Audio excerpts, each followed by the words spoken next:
Bonjour. Aujourd'hui, j'avais envie de vous parler de la rentrée littéraire.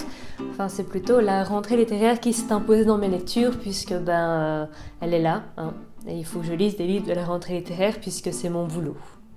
Je vous avoue qu'avant de travailler dans une librairie, j'étais pas forcément très intéressée par la rentrée littéraire. Bon, évidemment, je connaissais les titres phares qui sortaient, mais en fait, qui dit rentrée littéraire dit énormément de livres brochés, et ça coûte un peu cher hein, si on en achète plusieurs.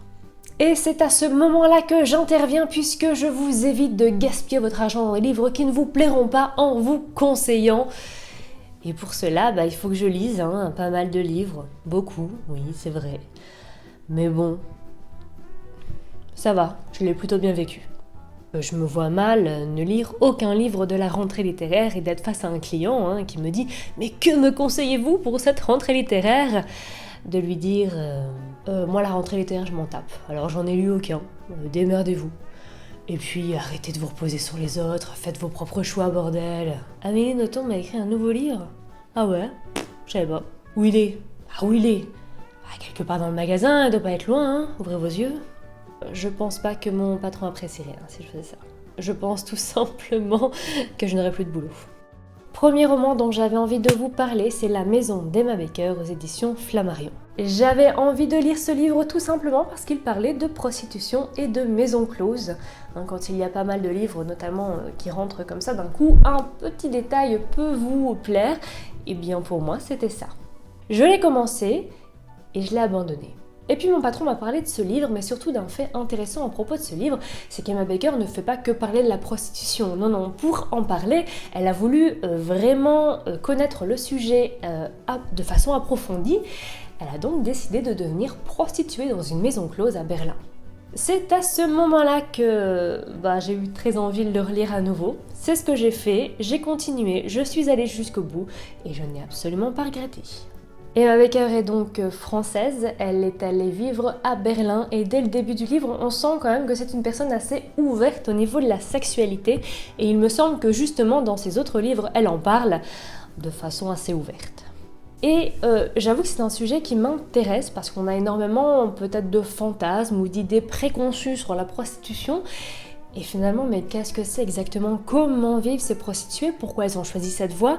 Comment dans un pays, justement l'Allemagne, où les maisons closes sont autorisées, elles sont légales, elles sont gérées, elles sont encadrées, comment vivent donc ces prostituées? Eh bien, la réponse est dans le livre, il suffit de le lire. Ce qui est intéressant aussi, c'est que l'autrice n'émet absolument aucun jugement. Elle va juste nous dépeindre le portrait de ces prostituées de façon juste, nous donner leur vie quotidienne, leur aspiration, leurs discussions. Et c'est extrêmement touchant et c'est extrêmement bien fait. Autre livre dont j'avais envie de vous parler, c'est Dévorer le ciel de Paolo Giordano aux éditions Seuil.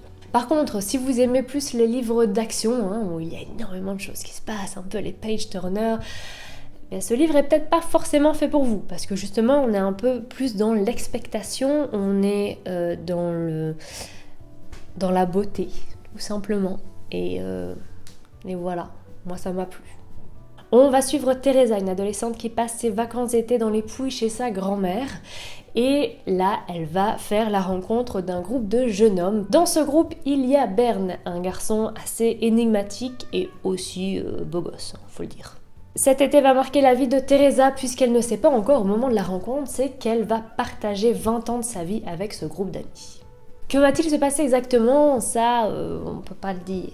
Par contre, ce que je peux vous dire, c'est qu'il y a une très belle histoire d'amour.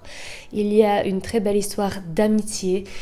Il y a aussi une très grande place pour la nature et surtout pour le militantisme écologique. Mais attention, le militantisme écologique assez hard avec des actions qui peuvent être violentes. Ça m'a totalement fascinée, j'étais totalement prise justement par ce militantisme écologique, par ce rapport à la nature. Oui, je sais, je suis peut-être pas crédible, parce que moi qui vis à Bruxelles et qui n'ai que des plantes en pot dans mon appartement, je suis loin de la nature, mais ça ne m'empêche pas de l'aimer, puisque j'ai grandi au milieu de la nature. Ça fait un peu nunuche, on dit comme ça, mais c'est ce qui s'est passé. On enchaîne avec Les yeux rouges de Myriam Leroy aux éditions Seuil. Dès que j'ai su que Myriam Leroy sortait un nouveau roman, j'étais extrêmement emballée puisque j'ai lu son premier roman, je l'ai adoré. Donc j'attendais celui-ci avec impatience et j'attendais aussi que le SP revienne dans la librairie pour pouvoir le prendre, pour pouvoir le lire. Et quand je l'ai eu, mais je l'ai dévoré en une soirée, j'étais fascinée par l'histoire, par la narration et par l'écriture. Je vais vous expliquer tout ça.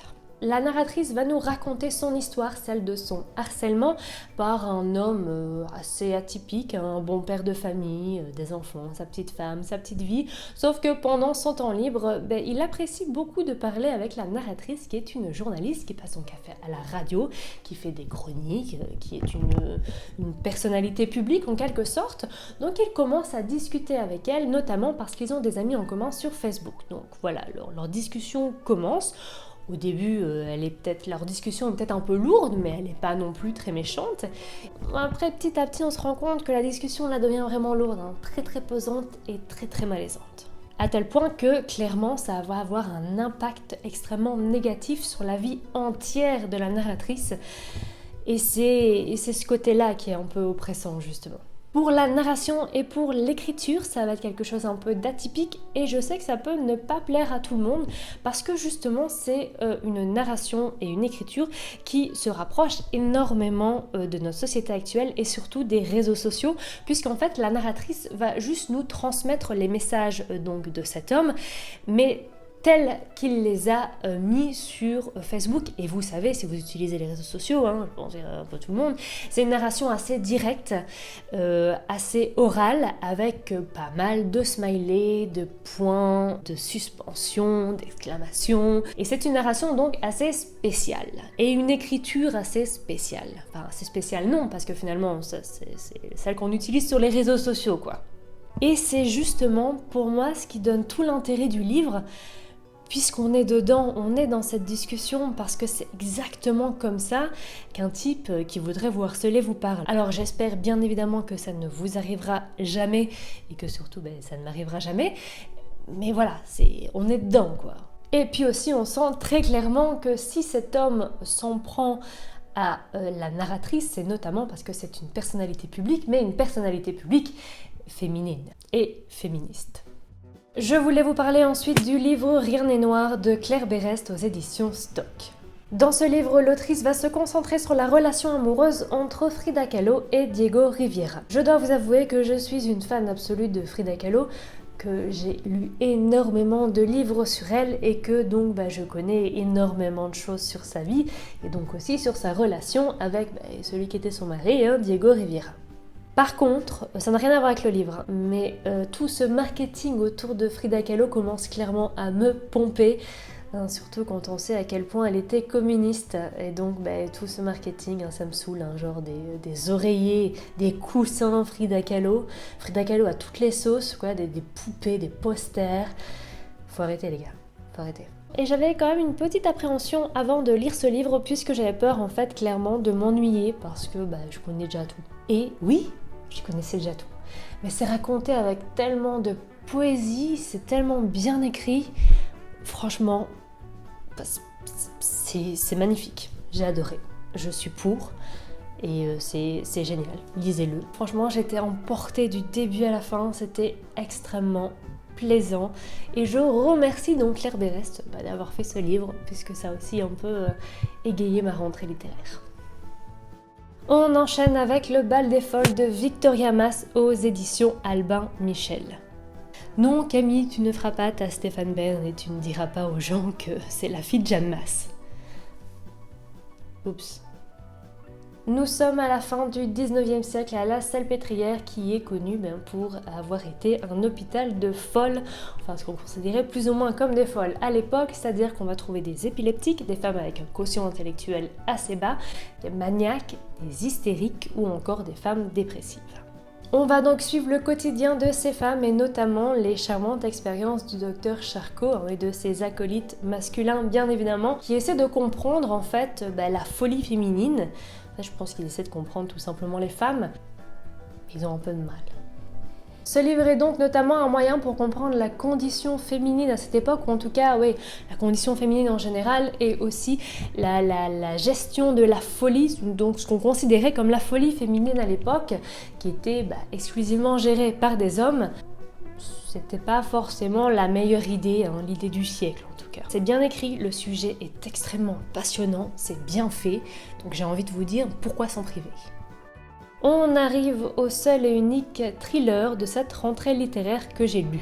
Puisque en ce moment, j'ai un petit souci, c'est que, jusqu'à présent, je n'arrivais pas à lire de thriller.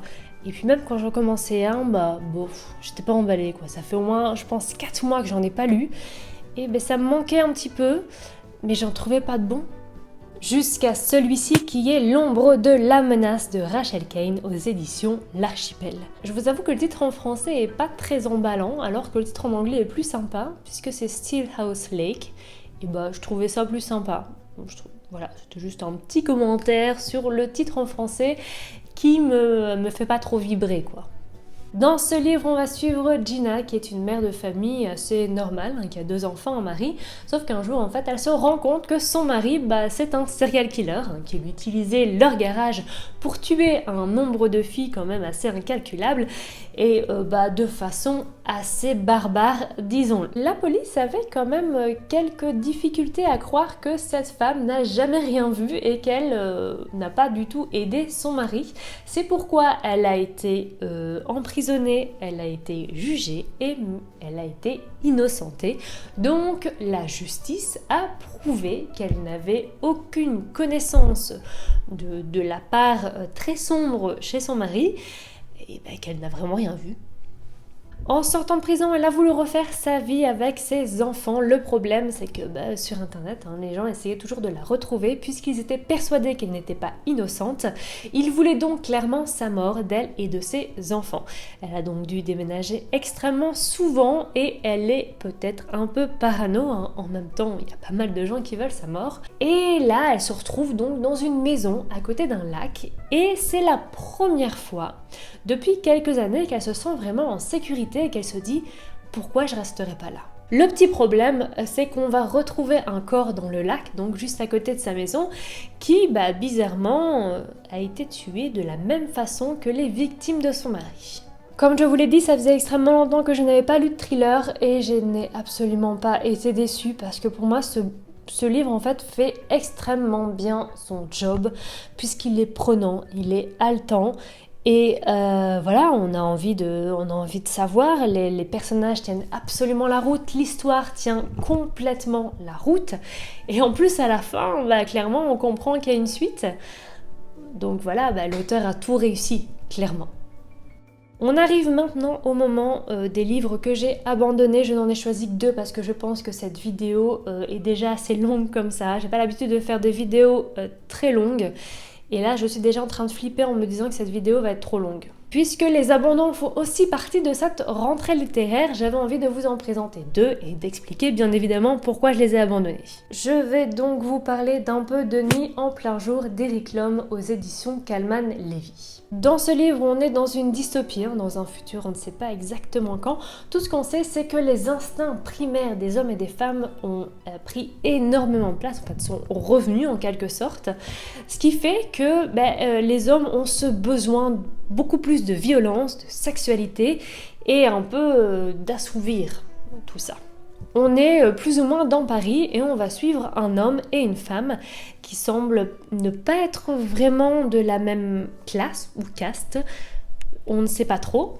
Là, je pense que dans mes propos, vous commencez à comprendre pourquoi je l'ai abandonné, c'est parce qu'en fait, je n'ai pas très bien compris puisqu'il n'y a aucune mise en contexte.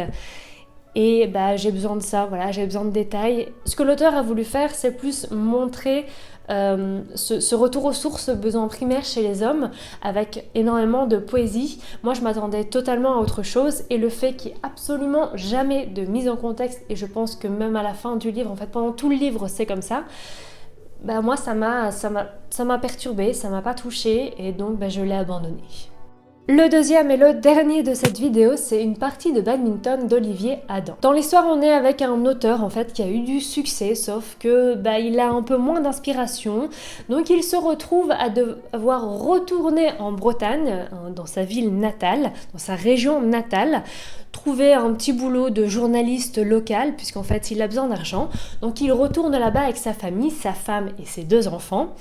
Et on sent qu'il est un peu paumé dans sa vie, puisqu'il a perdu un peu tous ses repères, il a eu énormément de succès, il a écrit des livres à succès, puis là il se retrouve un peu penaud, il sait plus trop où il en est. Et il va y avoir une révélation familiale qui fait qu'il va perdre totalement pied. Bon, je me rends compte que je suis quand même allée loin dans la lecture, puisque je suis allée jusqu'à la révélation. Parce que je voulais aller jusque-là, puisque je me suis dit peut-être que justement ça va changer un peu ma vision du livre. Ça ne l'a pas fait. Ça m'a pas touchée, ça m'a pas embarqué, et pourtant il n'y a rien à reprocher à ce livre, je trouve. Si je me suis pas attachée au personnage, l'écriture est vraiment très très bonne, et je suis un peu déçue puisqu'en fait j'avais hâte de lire un livre d'Olivier Adam puisque je n'en avais jamais lu, et j'avais entendu de très très bons échos, notamment sur celui qui était sorti l'année passée, pour la rentrée littéraire de l'année passée, que je voulais lire d'ailleurs, que je dois lire. Je me suis dit, je vais aller sur celui-là, et ça, je sais pas, voilà, ça ne l'a pas fait. Parfois ça arrive, et puis justement, en plus, c'est encore beaucoup plus difficile quand c'est à la rentrée littéraire, parce qu'il y a tellement de livres que je vous avoue qu'on va abandonner plus facilement un livre. Voilà, c'est le jeu. C'est rude, mais c'est le jeu. Cette vidéo est maintenant terminée, j'espère qu'elle vous aura plu. Si c'est le cas, n'hésitez pas à la liker. Chose promise, chose due, je vous ai dit que je vous ferai un concours pour les 1111 abonnés, et il s'avère que je pense qu'on est 1200 maintenant, et il faudrait peut-être que je fasse ce concours, et justement je me suis dit tiens, c'est la rentrée littéraire, et si je vous faisais gagner un livre de la rentrée littéraire, le livre de votre choix, en fait clairement, vous choisissez, j'obéis, je vous l'envoie, enfin ça bien sûr évidemment si vous gagnez le concours, toutes les informations sont dans la barre d'infos en bas. Et bonne chance. Voilà, j'espère que ça vous fait plaisir en tout cas. Je vous laisse ici, je vous souhaite une excellente journée, une excellente semaine, et je vous dis à la semaine prochaine en essayant d'être régulière et de vraiment revenir la semaine prochaine. Ciao.